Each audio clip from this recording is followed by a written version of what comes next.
Is music addiction really a thing? If you love music, you're not alone. People throughout the world appreciate and use music every day, whether it's to advertise, remember facts, exercise, or drift off to sleep. For many, music also plays a huge role in culture and identity. Plus, music may trusted source also, reduce anxiety and stress, help relieve pain, improve your mood, improve sleep quality. While there's little fault to find with those effects, some question whether people can enjoy music a bit too much. The short answer to this is no. Experts don't formally recognize music addiction as a mental health diagnosis. Still, that doesn't mean music habits can still sometimes become problematic. Is it possible? In short, not really. Experts don't formally recognize music addiction as a mental health diagnosis. Still, that doesn't mean music habits can still sometimes become problematic.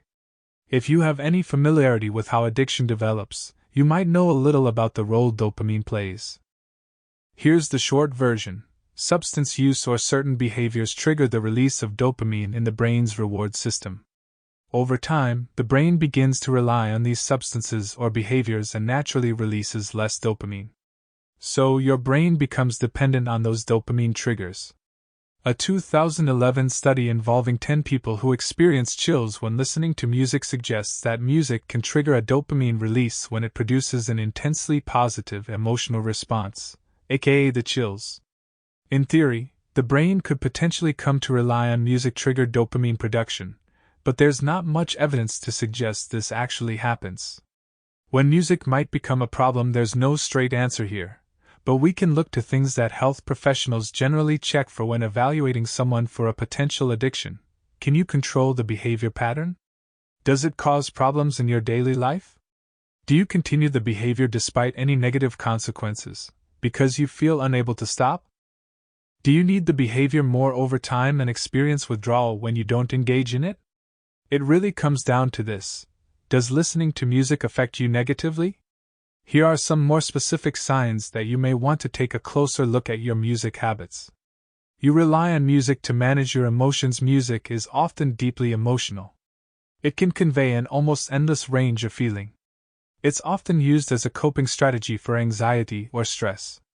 Many people report improvements in mood and motivation after listening to energizing music. It may even help you express emotions and find deeper insight. Still, it won't get to the heart of what's causing your distress. Keep in mind that listening to music that matches your mood can also intensify trusted source that mood, for better or worse. Sometimes this can help. Sad breakup songs, for example, might help you work through your feelings after romantic disappointment. On the other hand, they might also have the opposite effect and prolong your feelings of sadness and grief. You can't function without music. Music can help make challenging or unpleasant tasks more tolerable. You might turn up the radio in bad traffic, jam out to high-energy songs while housecleaning, or listen to soothing music when you feel stressed. Music isn't appropriate in all situations, though. For example, secretly listening to music during school lectures, meetings at work, or while someone's trying to have a serious conversation with you isn't a great idea. If you feel distressed or find it difficult to function without music, it may be worth exploring why. Music distracts you from important tasks. Getting lost in a song is pretty normal. Regularly losing track of time when listening to music could create challenges, however, especially when it keeps you from carrying out your responsibilities. Maybe you wait for that 6-minute guitar solo to wrap up before you head out to pick your partner up from work. Or you get so in the zone that you're suddenly way behind on making that dinner you promised you would. Music plays a part in substance use. Substance use enhances the experience of listening to music for some people. Maybe a couple drinks helps you loosen up and dance at a live show. Or ecstasy makes you feel like you're mentally synced up with the DJ. Occasionally using substances while enjoying a deeper connection to music isn't necessarily a problem, but it's something to be mindful of.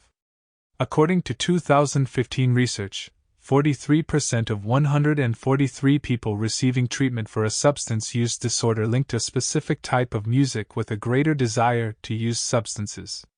Again, this doesn't necessarily mean music is bad.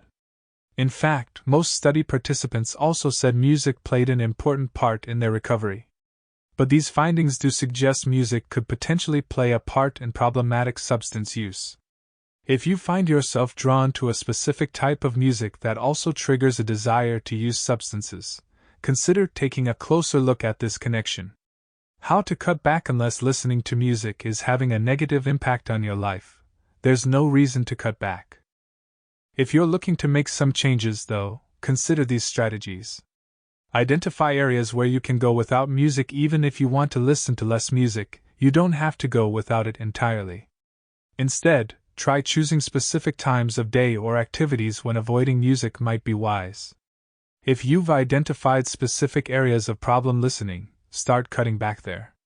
If you have the ability to listen to music nearly all day, every day, set aside some time when you could go without.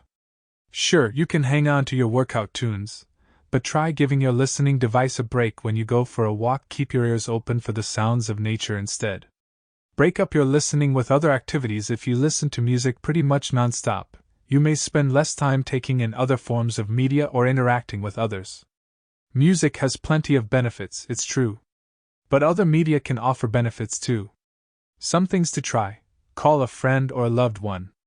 Watch a favorite movie. Study a new language. Listen to other things. Music is convenient because you can listen while doing other things. Background noise can keep you company at home or work if you don't enjoy silence. Music isn't your only option, though. Consider giving these different types of audio a try. National Public Radio. Google NPR followed by your city's name for your local channel. Audiobooks. Many local libraries offer fiction and nonfiction options for checkout or streaming. Podcasts. No matter what you're interested in, there's probably a podcast about it. Change how you listen to music. If your music listening is less of a problem than how you listen to music, making a few changes in your listening style could help.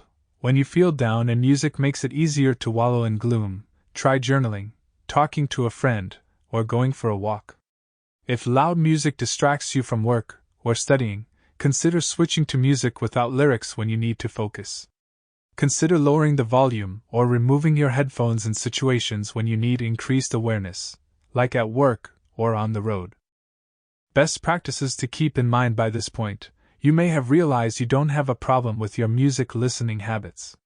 Even so, keeping these tips in mind can help you get the most enjoyment and benefit from music, and protect your hearing at the same time. Turn down the volume. The one major downside to listening to music? It can lead to hearing loss over time if it's too loud. You might not even realize just how high the volume is. People tend to play the music they love most at higher volumes, perhaps because they believe trusted source it's not as loud as music they enjoy less, even when the volume is exactly the same. So if you really want to blast that one song, go for it, but then lower the volume.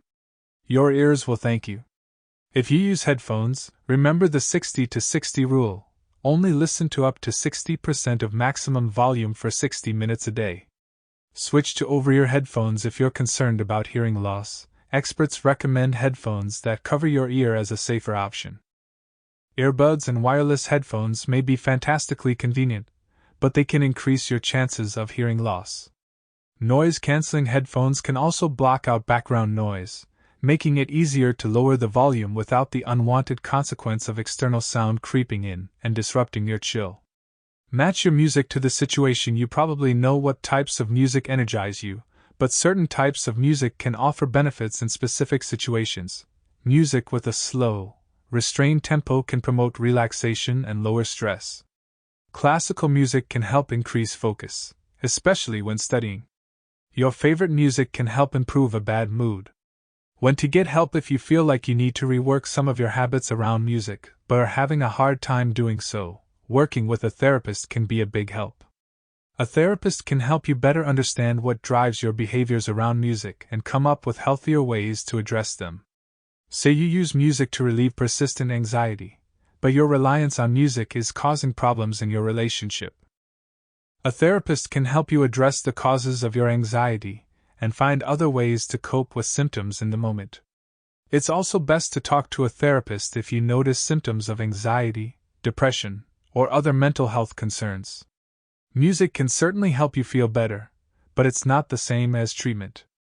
Our guide to therapy for every budget can help you get started.